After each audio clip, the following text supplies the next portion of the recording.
Salam, mən Səadət. Sizə kimya və biologiya fənnini tədris edəcəm. Bugün isə kimya 7-ci sinif yeni dərslikdən 1-ci bölmənin sonunda olan ümumiləşdirici tapşırıqların izahını verəcəyəm. Elə keçid edək tapşırıqların izahına. Birinci sual. Hansı maddələrin tərkibində daxil olan elementlər düzgün göstərilmişdir? Yanlış verilmiş sıranın düzgün variantını təklif edin. Əlbəttə ki, su, hidrogen və oksigendən ibarətdir. Birinci sualımız doğru. Birinci sıramız doğru. Zülallar verib, oksigen, karbon, azot verib yalnızca. Amma biz bunu yuxarı siniflərdə öyrənəcəyik ki, məsələn, hemoglobin zülaldır və s. Bunları deməsək də olar. Yəni bilməliyik ki, zülallar hidrogen, oksigen, karbon və azotdan ibarətdir. Yəni 4-ü də seçilməli idi. Burada səhvlik var idi, mən isə düzəltdim. Nə düzəltdim? Hidrogeni də əlavə elədim. Sonra karbon qazı verib, karbon qazında səhvlik var. Deyin nədə? Karbon qazı CO2 yazılmır. CO2. Biz karbon və oksigen seçməliyik. Bunlar doğrudur. Amma normalda sıra yanlışdır. Yağlar isə məsələn palmitin yağı var, stearin yağı var və s. axır. Bunları da yuxarı kurslarda, yuxarı siniflərdə öyrənəcəyik. Amma belə baxanda düzgün verilib. Hidrogen, oksigen və karbondan ibarət olur. 1 və 4-cü sıra tamamilə doğrudur. 2-3-də səhvlik var idi. 2-3-dəki səhvlikləri də düzəltdik.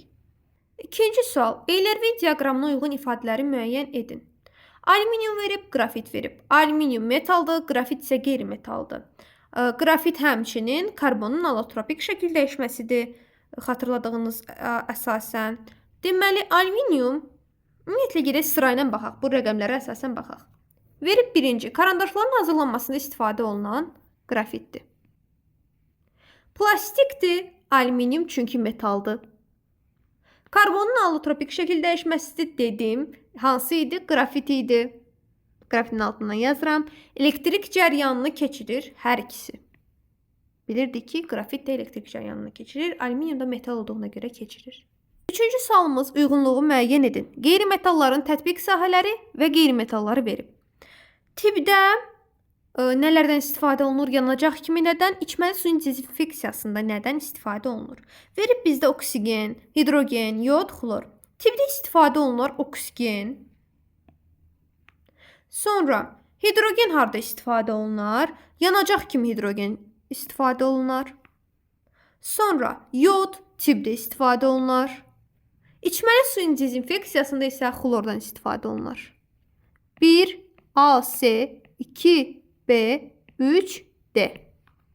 Dördüncü sual. Kalsium, xrom, kalium, qızıl, civə, xlor, mis. Hansı elementlərin simvolları eyni hərflə başlayır? Ümumiyyətlə, gəlin yazaq. Burada. Deməli, kalsium necə yazılır? C, A. Xrom, C, R. Kalium, K. Qızıl, A, U. Civə, H, G. Xlor, C, L. Mis, C, U. Hansı elementlərin simvolları eyni hərflə başlayır? Hansı elementlər oldu? Kalsium oldu, C ilə başlayan. Xromda C ilə başladı. Xlorda C ilə başladı. Misdə C ilə başladı. Deyəcəyik ki, kalsium C ilə başladı. Xlor,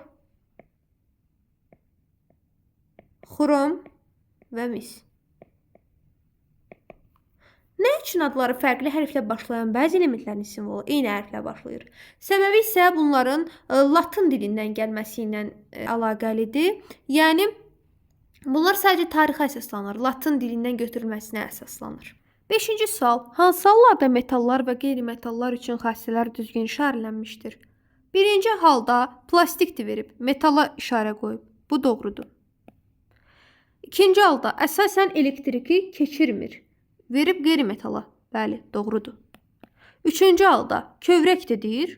Xeyr, metallar kövrək deyil. Bu yanlışdır.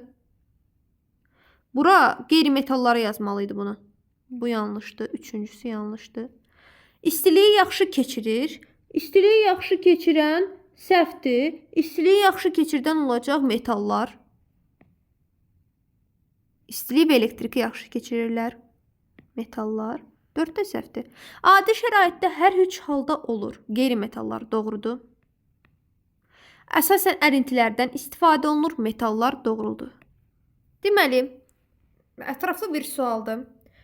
Mən burada qeyd eləmişəm. Baxmışıq. Birinci burada verilib ki, baxın. Verib bura azotla karbon daxil edib. Bura atmosfer təbəqəsi idi. Azotla karbon burada əsas elementlər deyil. Əsas elementlər azot və oksigen idi, plus təsirsiz qazlar olmalı idi.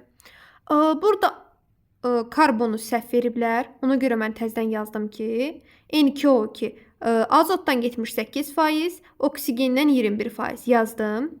Burada natamam verilib, təsirsiz qazlarda yazmalı idi. Sonra keçdim litosferə. Bu litosfer qatıdır artıq, oksigen, alüminium yazan. Burada da natamamlıq var, çünki silisiumu verməmişdi, silisiumu yazdım 28%, oksigen 46%, alüminium 8% litosfer təbəqəsində. Sonra gəlmişik hidrosfer, sudan ibarətdir. Hidrogen, oksigen, bu tamdır. Hidrosfer tamdır. Ona görə deyir ki, hansı coğrafi təbəqənin tərkibini təşkil edən əsas elementlər tam və düzgün verilmişdir? A variantının cavabı olacaq ki, əlbəttə ki, hidrosfer. Gördünüz, dedim ki, doğrudur. Sonra gələcək biosfer təbəqəsi. Biosfer təbəqəsində isə silisiumu səhv verib, onu üzərindən x-lədim, z-lədim. Digərləri karbon, hidrogen, oksigen, azot doğrudur biosfer təbəqəsində. Amma yenə də səhvlik var burada. Deməli, A variantını cavablamışdıq. Tərkibinə daxil olan əsas elementləri yanlış verilmiş coğrafi təbəqəni müəyyən edin, fikrinizi əsaslandırın. Yanlış verilənlər özümüz də gördük ki, atmosfer yanlış verilib. Çünki burada azotla karbon deyil ki, əsas elementlər. Burada azotla oksigendir. Ona görə atmosfer səhv verilib və biosfer təbəqəsində də silisium səhv verilib. Yanlış verilmişlər bunlardır.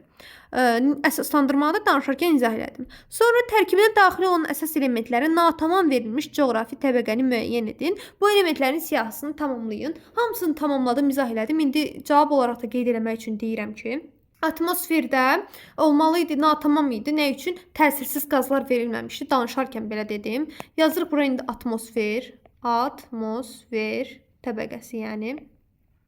Sonra yazacağıq atmosfer və litosfer təbəqəsi. Deməli, cavabları gözdən keçiririk. Birinci sualın cavabı, A variantının cavabı hidrosfer təbəqəsi, B variantı atmosfer, biosfer, C variantı atmosfer, litosfer. Hər şeyi də ətraflı şəkildə qeyd etmişəm. Nə üçün? Faizinə kimi ki, öyrənə biləsiniz.